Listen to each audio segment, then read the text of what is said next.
Senhor, renove a minha mente segundo a vossa palavra.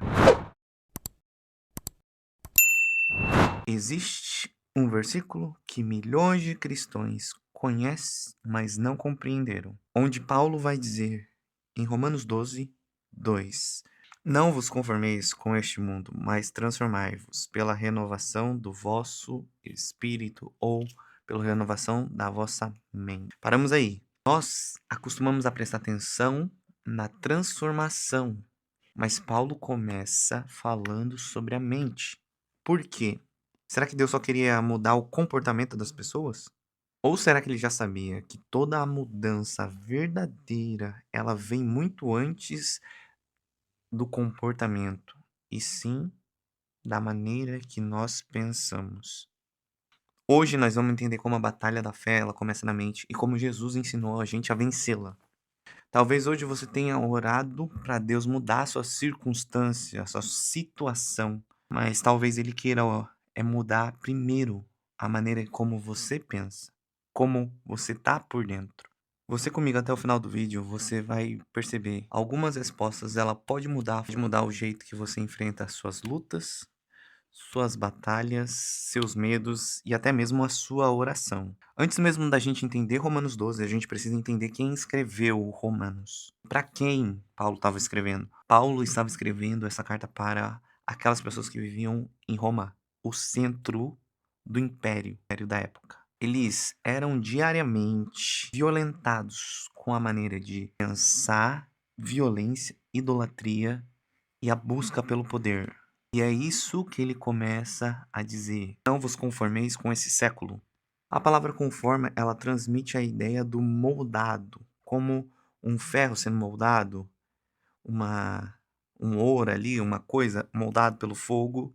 Paulo vai dizer: não permita que o mundo molde a forma que vocês pensam, essa maneira que vocês reagem, que vocês pensam, que vocês. Porque a partir do pensamento a gente faz outras coisas. A partir do pensamento a gente tem uma ação. A partir do pensamento a gente tem um sentimento, que o sentimento faz a gente ter aquela reação das coisas. E em seguida ele aponta para seguir um caminho, o caminho da transformação. Mas transformai-vos pela renovação do vosso espírito ou da vossa mente, como em algumas traduções vai colocar. Você percebe que Paulo não diz que a transformação ela começa na emoção, no sentimento e nem nas circunstâncias, mas ela acontece quando Deus renova a maneira que você pensa, como você enxerga a realidade. Mas essa ideia não começou com Paulo, ela percorre toda a Bíblia. E se a gente voltar lá em Éden, a gente tem essa percepção e algo que é impressionante, porque quando a serpente vai atacar Eva, ela não ataca as circunstâncias, as emoções, mas sim a mentalidade, aquilo que ela pensava. Ela começa na mente. Ela não simplesmente deu o fruto e falou, coma. Ela simplesmente fez a pergunta. Foi assim que Deus disse? A serpente era a mais astuta de todos os animais no campo. O Senhor Deus tinha formado. Ela disse à mulher: é verdade que Deus vos proibiu de comer do fruto de toda a árvore do jardim? Ela começa com uma pergunta. Ela não começa atacando, ela não começa mordendo. A serpente astuta, meu.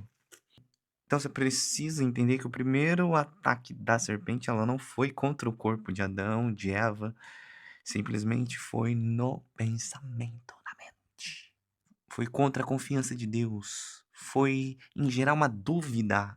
Primeiro foi a dúvida, depois tomar uma decisão e por fim a queda. Toda guerra visível, ela começa com uma guerra invisível. E isso nos toca no princípio que muitas vezes o inimigo não precisa tocar uma pessoa por fora. Ele simplesmente toca ela por dentro. Basta convencer ela por dentro de uma mentira. E quantas pessoas hoje em dia vivem derrotadas? Não porque Deus abandonou, mas porque elas acreditam que elas não têm mais o seu valor, que é impossível recomeçar, ou que Deus não a ouve. Agora, se a gente mudar o contraste, a gente vai entender que Adão e Eva, eles estavam no jardim, repleto de maravilhas, tudo perfeito. E eles caíram. Já no Evangelho, você pode ver Jesus no deserto, 40 dias com fome, e Satanás repetindo a mesma estratégia.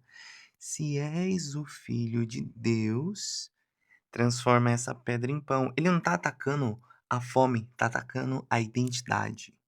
Perceba que ele ataca a identidade de Jesus para Jesus tomar uma atitude, uma ação de não confiar naquilo que era propósito para ele e abandonar e sair fora daquilo que o pai já tinha planejado para ele e fazer as coisas da maneira que ele se sentisse, a partir da mesma estratégia.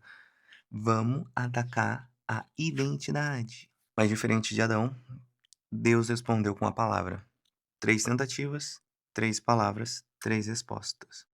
E 3 respostas na palavra. Então você percebe que Jesus, ele nos ensina a vencer quando a gente está firme na palavra de Deus. Quando a gente está firme na presença. Quando a gente está firme na nossa identidade como filho humano semelhante a Deus. E também há um outro episódio que reflete essa realidade. E é falado sobre os discípulos atravessando o mar, quando eles são pegos de surpresa pela grande tempestade, ventos, ondas invadindo o barco, e o medo tomou conta de todos eles. Enquanto todos estavam desesperados, Jesus dormia. Será que ele não viu o perigo? Via, mas ele não permitiu que o perigo governasse a sua confiança que ele tinha no Pai. E logo quando acordou, o que que ele faz? Ele pergunta para os discípulos: Por que que vocês estão com tanto medo? Ainda não têm fé? Repara que Jesus não antes de acalmar o mar, a tempestade e tudo, ele tenta confrontar o coração dos discípulos. Então você veja que um dos maiores problemas dos discípulos não era a tempestade ao seu redor, mas sim a tempestade que eles estavam dentro deles. E quantas vezes isso também acontece conosco? Você já parou para pensar? A Bíblia, ela não só revela o problema, ela nos dá o caminho. Paulo vai dizer aos Filipenses: tudo que é verdadeiro, tudo que é respeitável, tudo que é justo, seja isso que ocupe o pensamento de vocês. Então você perceba que renovar a mente não é dizer ou não é fingir que exista problemas ou fingir ou fugir dos problemas.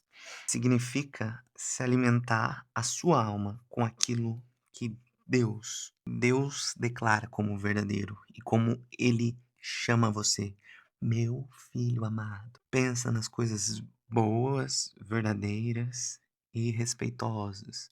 Ocupe o teu coração de coisas que realmente agregam a sua identidade.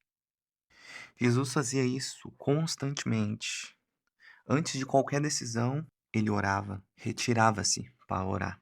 Antes de qualquer milagre, ele agradecia o Pai. Antes da cruz, ele entregou a sua vontade ao Pai.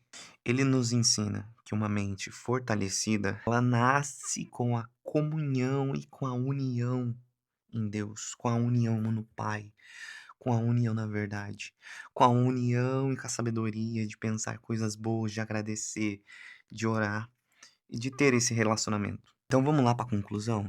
Mas antes eu quero saber se você já se inscreveu no canal. Se você já deixou o seu like aí, porque até agora, se você não entendeu nada desse vídeo, meu amigo, dá para você fazer pelo menos alguma coisa? Comenta aí nos comentários. Eu escolho ter relacionamento. Porque antes da nossa conclusão, que talvez você deve estar enfrentando uma batalha aí que ninguém conhece. Talvez seja uma ansiedade silenciosa, uma culpa antiga ou um medo que ele não vai embora. Mas lembre-se do que aprendemos. Lembre-se que a primeira batalha começou na mente, mas Jesus conseguiu vencer ela permanecendo na palavra. E Paulo nos ensina que a verdadeira transformação acontece quando Deus renova a maneira que nós estamos pensando. E por isso a pergunta não é apenas o que Deus vai fazer na minha vida, mas sim o que Deus pode fazer com a minha vida. E a segunda pergunta vem: como eu permito essa abertura para Deus fazer aquilo que Ele quer fazer? Resposta: deixa Ele transformar sua mente, mano. Deixa Ele transformar sua mente, por favor. Porque quando a mente ela é renovada, peraí. Porque quando a mente é renovada pela verdade, a decisão muda. E quando a decisão muda, a vida também muda, por consequência. E dessa maneira, Cristo é, é crucificado? Não, ele é glorificado. Eu quero saber se essa mensagem, ela mexeu com você de alguma maneira. Senhor, renova minha mente segundo a vossa palavra.